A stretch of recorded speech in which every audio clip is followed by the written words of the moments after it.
નવયુગ online એજ્યુકેશનની અંદર દરેક સ્ટુડન્ટ્સનું હાર્દિક સ્વાગત છે। વિદ્યાર્થી મિત્રો, આપણે અગાઉના લેક્ચરની અંદર આપણે ટેક્સ્ટ બુકનું 5th યુનિટ એનું પ્રથમ રીડ એન્ડ્સ આ રીડની સ્ટોરી વિશે આપણે જાણવાનો પ્રયત્ન કર્યો। વિદ્યાર્થી મિત્રો, આ સ્ટોરીને આપણે સારી રીતે સાંભળી હશે, વાંચેલ હશે, તેના સ્પેલિંગ તમે રિફર કરેલા હશે। હવે ત્યાર પછી આપણે આજના લેક્ચરની અંદર આપણે તે યુનિટને આજે રીડને જાણવાનો પ્રયત્ન કરશું। સૌ પ્રથમ આપણે જોઈએ તો જેમ આપણે લેક્ચરની અંદર સૌ પ્રથમ સ્પેલિંગ લખતા, તો આપણે આ વિડીયો અંદર પણ સાથે ને સાથે આપણે સ્પેલિંગ લખશું એમ કે ધ ફોલોવિંગ બિહેવિયર એટલે વર્તન વોઝ નોટિસ્ડ એટલે નોંધવું, નોંધ લેવી, by a scientist who was making a study of ants, a number of, બરાબર, એ નંબર ઓફ એટલે પુષ્કળ પ્રમાણમાં, ants were down in a pit એટલે ખાડો, વેર they had killed some flies એટલે માખીઓ, and other insects એટલે જીવ જંતુઓ, for food.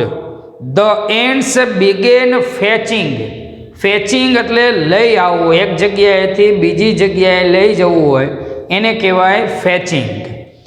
The small beets, અહીંયા આપણે બીટ્સનો અર્થ એ કણ, બરાબર, ખાવાના પણ બીટ આવતા હોય, બીટ એટલે અંશ પણ થાય, પણ અહીંયા આપણે જીવજંતુઓના નાના નાના જે કણ હોય એને કીધું એ કે bits of these ants insects up to their ant hill એટલે દર, કીડીઓનો જે દર હોય એને અહીંયા કીધું એ ant hill. This was arduous work for them, arduous એટલે મુશ્કેલ ભર્યું.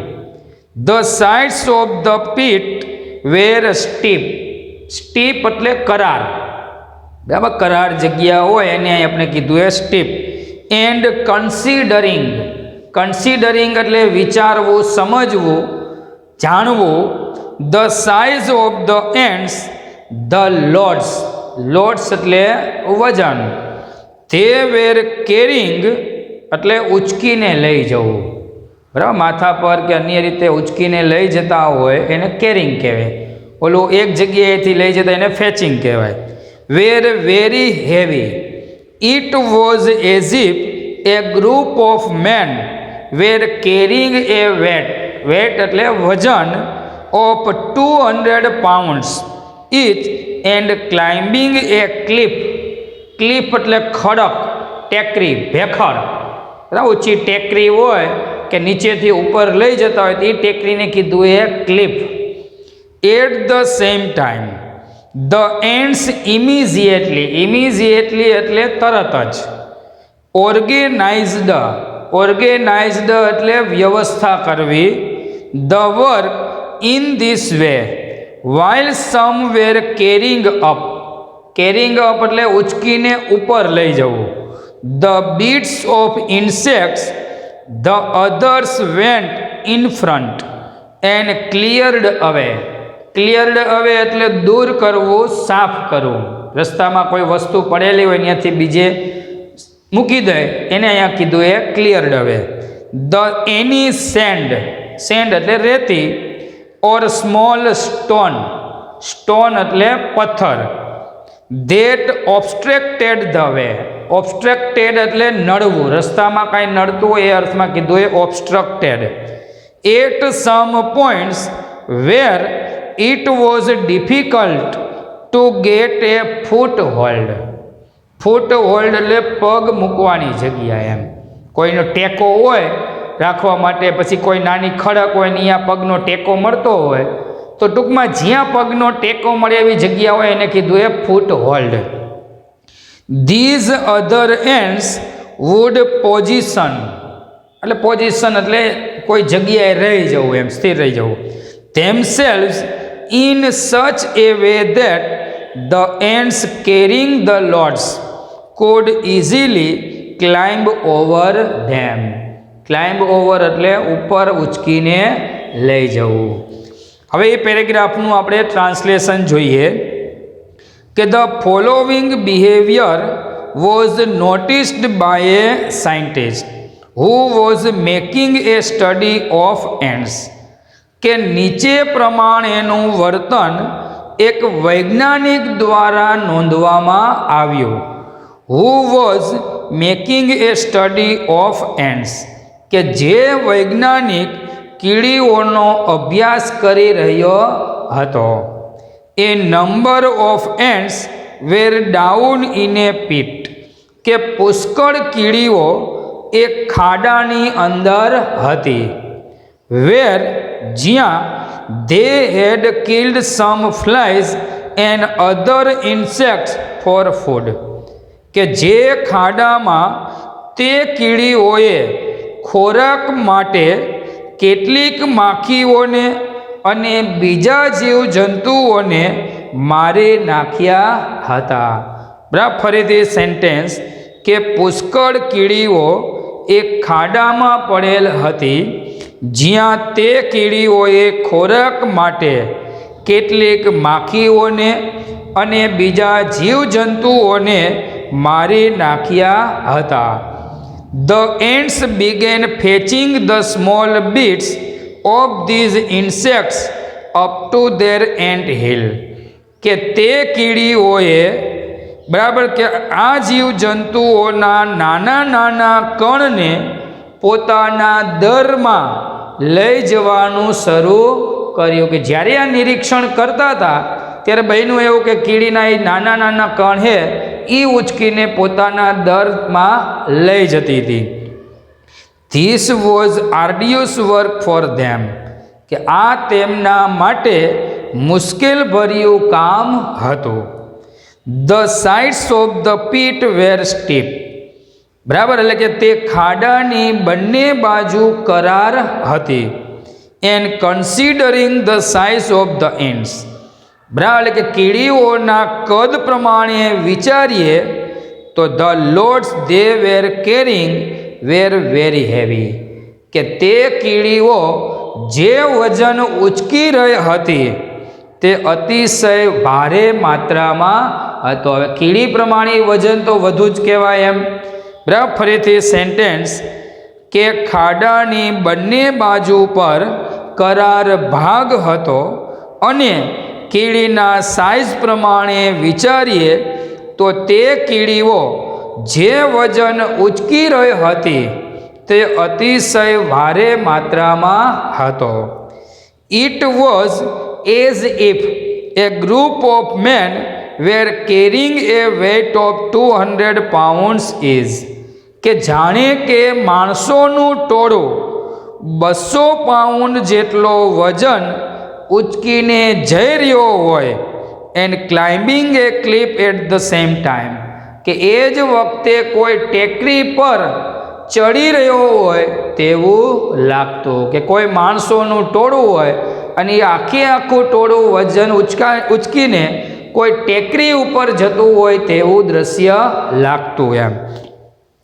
The ants immediately organized the work in this way. કે આ રીતે કીડીઓ તરત જ પોતાના કામની વ્યવસ્થા કરી લેતી.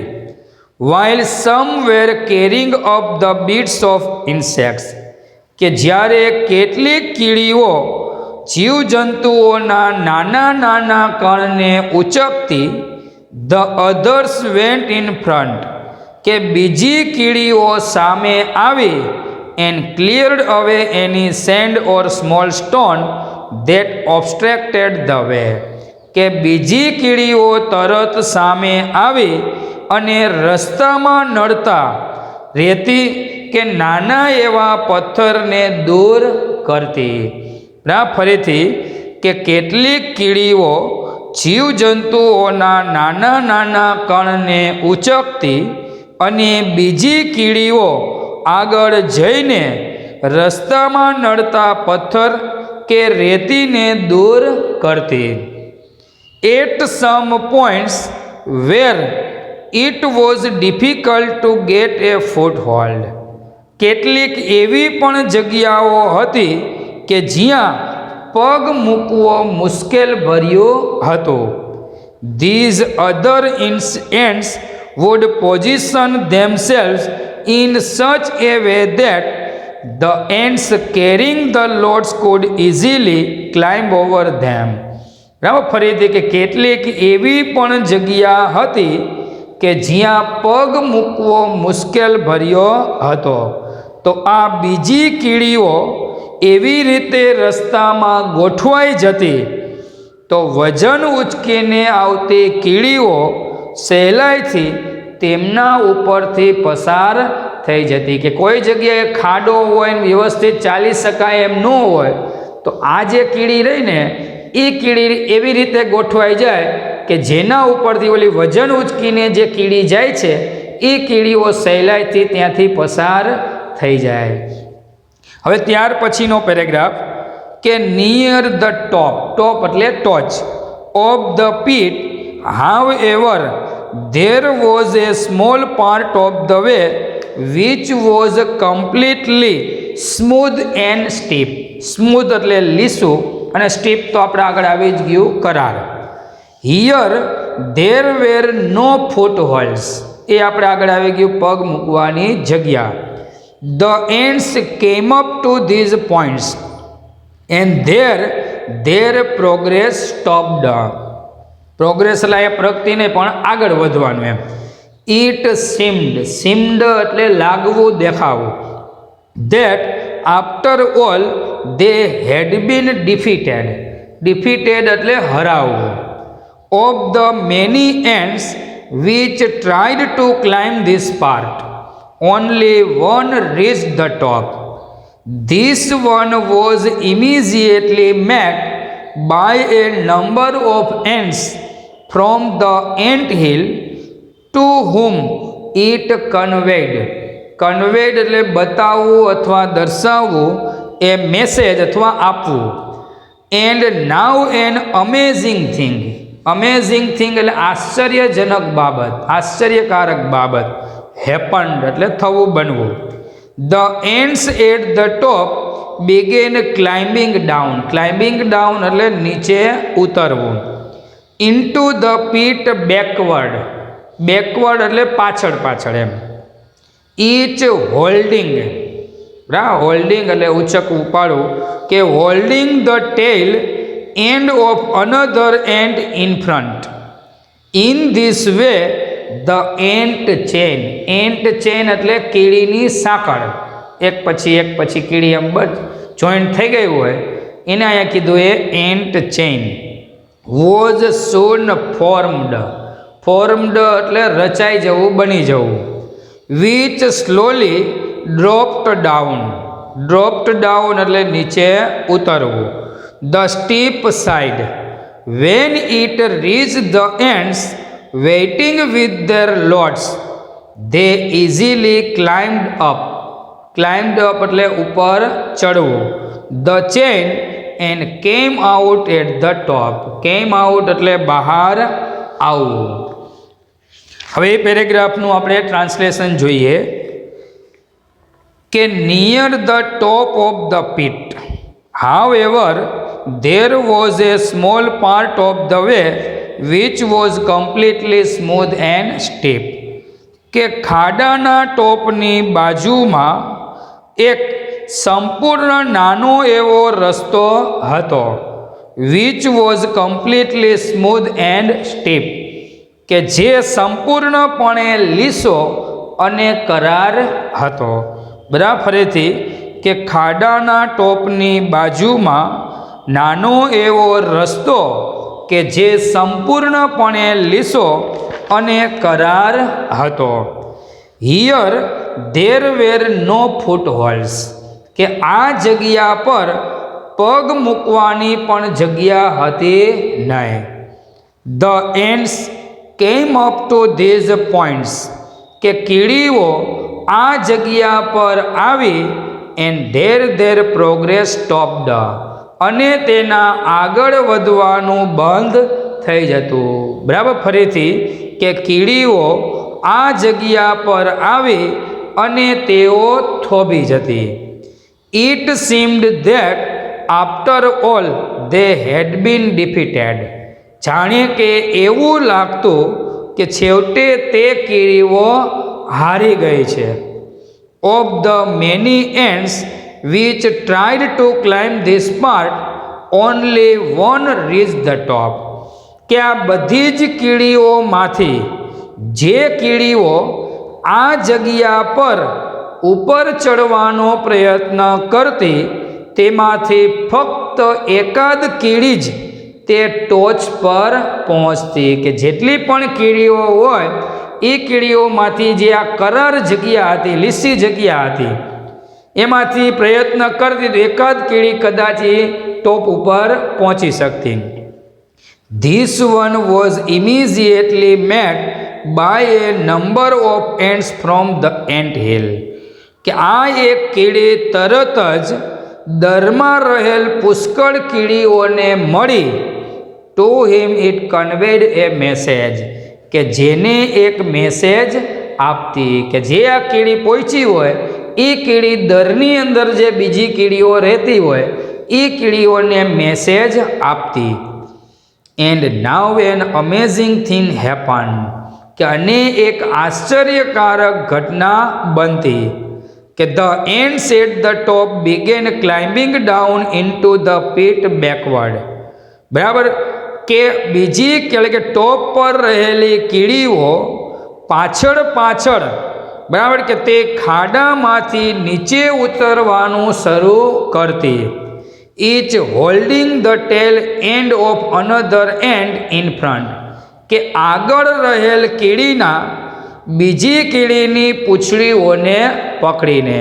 બરાબર, ફરીથી કે ટોપ પર રહેલ કીડીઓ આગળના કીડીની પૂંછડીના ભાગને પકડીને તેમની પાછળ પાછળ ખાડામાં નીચે ઉતરવાનું શરૂ કરતી. In this way the an ant chain was soon formed. કે આ રીતે એક કીડીની સાંકળ તરત જ બની જતી. Which slowly drop down the steep side. કે જે કીડીઓ ધીમે ધીમે કરાર બાજુએથી નીચે ઉતરતી. When it reach the ants waiting with their loads. કે જ્યારે તે કીડીઓ વજન ઉચકીને જતી રાહ જોતી કીડીઓને મળતી તો they easily climbed up the chain and came out at the top. કે તે કીડીઓ સહેલાઈથી તે સાંકળ પર ચડી જતી and came out at the top. અને તે ટોપ પરથી બહાર આવતી. કે વજન ઉચકીને જતી હોય અને સામે જે કીડીઓ આવે કે દરની અંદરથી જે કીડીઓને બોલાવવામાં આવેલી હોય એ કીડીઓ એવી રીતે ગોઠવાઈ જતી કે આ વજન ઉચકીને જતી હોય ને એ કીડીઓને મદદ મળી જતી અને એ ટોપ પરથી બહાર આવી જતી. ફરીથી છેલ્લું સેન્ટેન્સ કે જ્યારે તે કીડીઓ વજન ઉચકીને જઈ રહેલ કીડીઓની રાહ જોતી તેની પાસે પહોંચતી તો તેઓ સહેલાઈથી તે સાંકળ પર ચડી જતી and came out at the ટોપ. અને તે ટોચ ઉપરથી બહાર આવી જતી.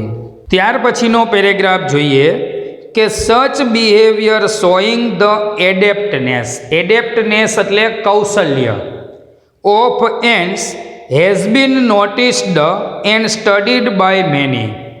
નાવ સાયન્સ ઇઝ ડિસ્કવર્ડ. ડિસ્કવર્ડ એટલે સંશોધન કરવું. Some things about ant life which seem to show that the intelligence of these tiny creatures. tiny creatures એટલે નાના નાના જંતુઓ, જીવજંતુઓ, is very close to human intelligence. human એટલે માનવીય અને intelligence એટલે બુદ્ધિમત્તા. not all science concede to. બરાબર, આ concede to એટલે સંબંધ હોવો, કોઈની સાથે આ બાબતની અંદર કહેવા માટે બરાબર જોડાયેલા હોય એને કન્સીડ ટુ કીધું છે. This view but you may look at some of these facts and form your own opinion. Opinion એટલે મત અને ફોર્મ એટલે આપવું એમ. તો એ પેરેગ્રાફનું આપણે ટ્રાન્સલેશન જોઈએ કે such behaviour showing the adeptness of ants has been noticed and studied by many. કે કીડીઓનું આવું કૌશલ્ય ભરેલું વર્તન બરાબર ઘણા વ્યક્તિઓ દ્વારા નોંધવામાં આવ્યું છે અને અભ્યાસ પણ કરવામાં આવ્યો છે. Now science has discovered some things about ant life which seem to show that. કે હવે વિજ્ઞાને પણ કીડીના જીવન વિશેની કેટલીક બાબતોનું સંશોધન કર્યું છે. Which seem to show that કે જે એ બતાવે છે કે the intelligence of this tiny creatures is very close to human intelligence. કે આ નાના નાના જીવજંતુઓની બુદ્ધિમત્તા માનવીય બુદ્ધિમત્તા સાથે ખૂબ જ નજીકથી સંકળાયેલી છે. એટલે કે માણસોની જે બુદ્ધિમત્તા ઇન્ટેલિજન્સ છે એવું જ ઇન્ટેલિજન્સ કે આ કીડીની અંદર રહેલું છે. આવું વિજ્ઞાને સંશોધન કરેલું છે. Not all scientist concede to this view. કે બધા જ વૈજ્ઞાનિકો બરાબર આ વ્યૂ સાથે જોડાયેલા નથી. એટલે કે બધા જ વૈજ્ઞાનિકો આ જે સંશોધન થયું એ સંશોધનને એ માનતા નથી એમ, સંપૂર્ણપણે આ સાચું એવું કહેતા નથી. But you may look at some of these facts and form your own opinion. પરંતુ કદાચ તમે આમાંના કેટલાક પરિબળો કેટલીક બાબતો તરફ નજર કરી અને તમે તમારો મત આપી શકો છો એમ. કે વૈજ્ઞાનિકો તો બધી આ બાબતને દરેક વૈજ્ઞાનિકો માનતા નથી એમ, પણ અમુક વૈજ્ઞાનિકો આ બાબતને માને છે કે માણસની અંદર જેવું સેન્સ ઇન્ટેલિજન્સ હોય એવું જ ઇન્ટેલિજન્સ કીડીની અંદર રહેલું છે. તો આપણને પણ એવું કહેવા માગે છે કે તમે પણ કીડી વિશેનો આવો મત આપી શકો એમ, કે કીડીઓની અંદર પણ આવી બુદ્ધિમત્તા રહેલી છે. તો વિદ્યાર્થી મિત્રો, આજના આપણે આ લેક્ચરની અંદર અલગ અલગ પેરેગ્રાફ જોયા. હવે એ પેરેગ્રાફને તમે ટેક્સ્ટ બુકની અંદર અથવા અન્ય નોટબુક્સની અંદર સ્પેલિંગ લખી લીધા હશે. એ સ્પેલિંગને જોઈ પાઠનું વારંવાર રીડિંગ કરી સ્ટેપ બાય સ્ટેપ વિડીયોને જોઈ સેન્ટેન્સને સમજી અને આ પેરેગ્રાફને જાણવાનો પ્રયત્ન કરશો. અસ્તુ. જય ગુરુદેવ.